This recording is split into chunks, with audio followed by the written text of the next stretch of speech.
Hello and welcome. In this video, we are going to explore how value applied properly creates the illusion of form, essentially taking us from two-dimensional to three-dimensional. It's an illusion, but quite an effective one. Notice the picture on the lower right here. We have a circle, we have an ellipse, and two rectangles. When shading is added properly, they create the idea of form. The circle turns into a ball. And we have a similar example here on the left, where the circle turns into a ball, and we get a sense of deep physical space because of shadows and because of highlights. So let's explore how we're going to do that. So that's what we're going to learn artistically, but then we're also going to be learning new things from our application Photoshop.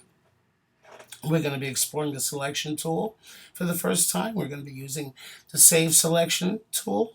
We're going to be practice our paint bucket. We're going to use edit fill. We're going to be looking at gradients, both linear gradients and radial gradients. So for me to get started, let me close out my windows here, and we'll just start taking them out one at a time. And here we go.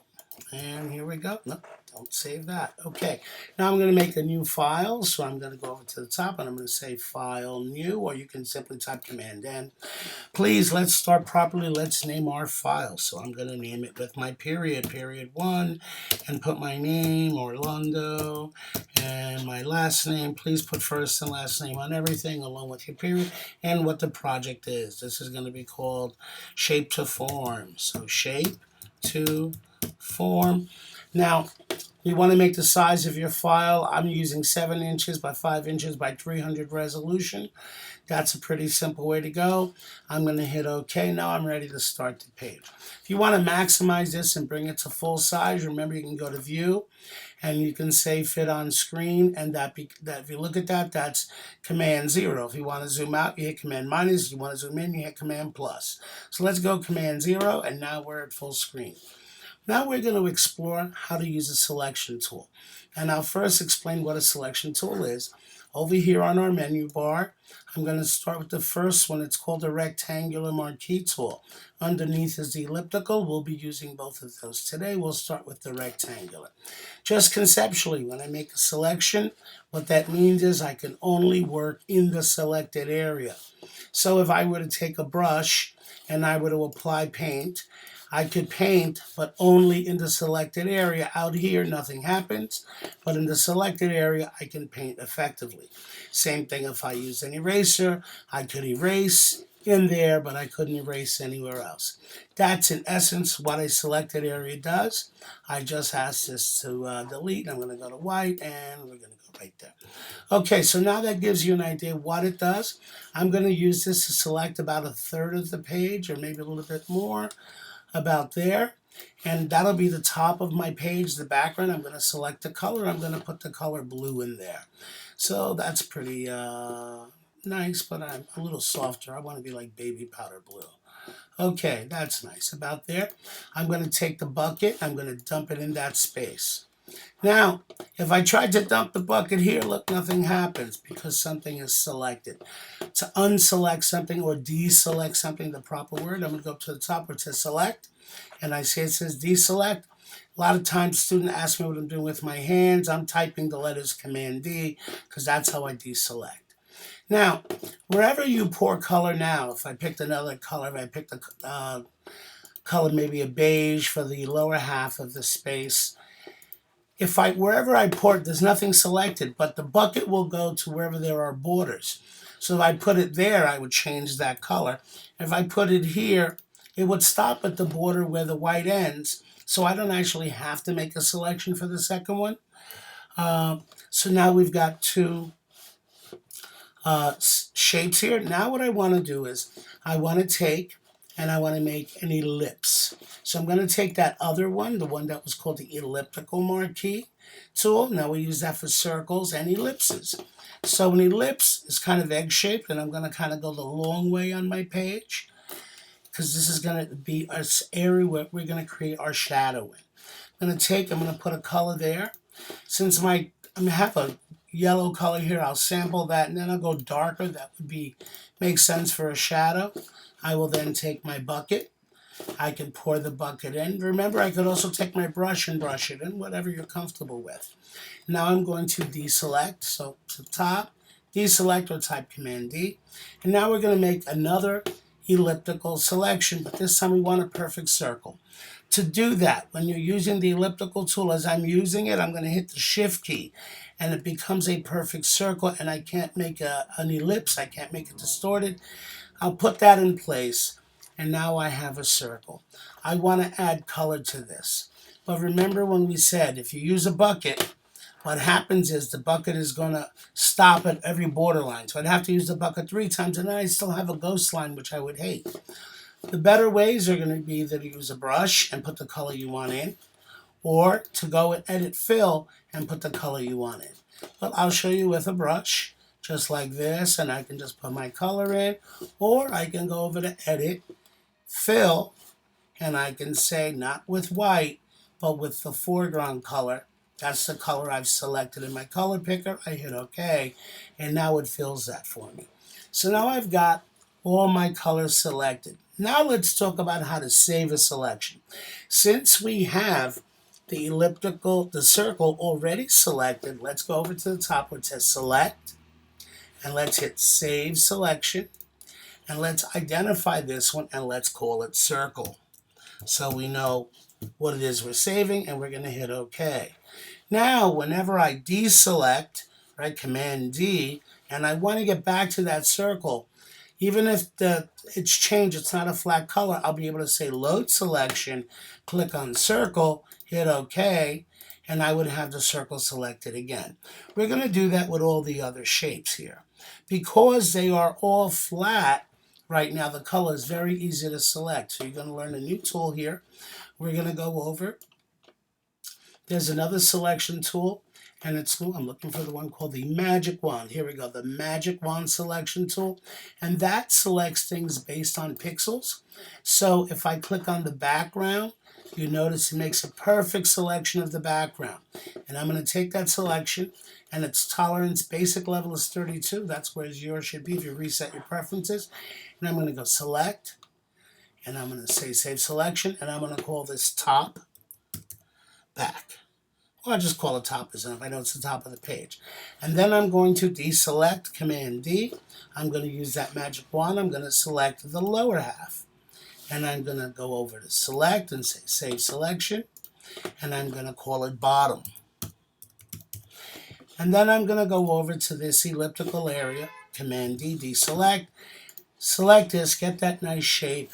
And I'm going to do Save Select again. And I'm going to call it this time Shadow, because that's what it's going to be.